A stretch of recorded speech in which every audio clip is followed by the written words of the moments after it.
Rufus came to Des Moines about 1938 or 39 from Wichita Falls, him and his sister. And they stayed with us. My mother was their aunt, you know. And I was just a little kid at the time, maybe about 7 or 8 years old.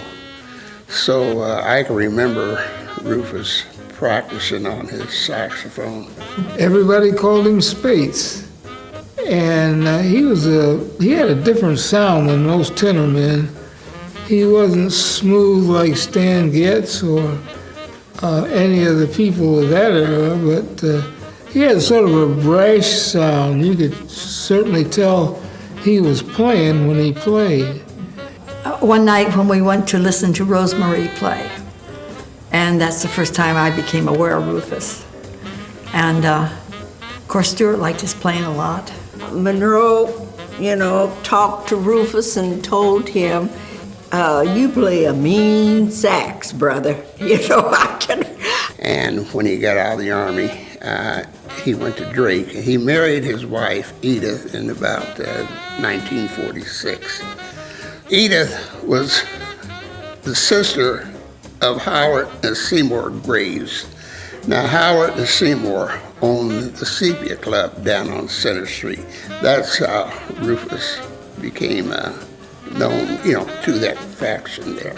Center Street was a very lively place, and I do remember us going to the Sepia several times, It's a lot of memories. I go down that street now ever so often, and it started at Keosauqua, and it would end about 12th Street. Now, you're only talking about 3 blocks. But it was a heck of a 3 blocks, I'll tell you. He normally played with the Gray Brothers at the Sepia Club. And I'm not sure what his day job was, but most of us had day jobs. Okay, he was a waiter at the Des Moines Club. That's where most of those musicians worked at. And then at night we would play at these, they were called key clubs technically. And they couldn't sell liquor, but you brought your own and they taped your name on the bottle, but they made their money through setups.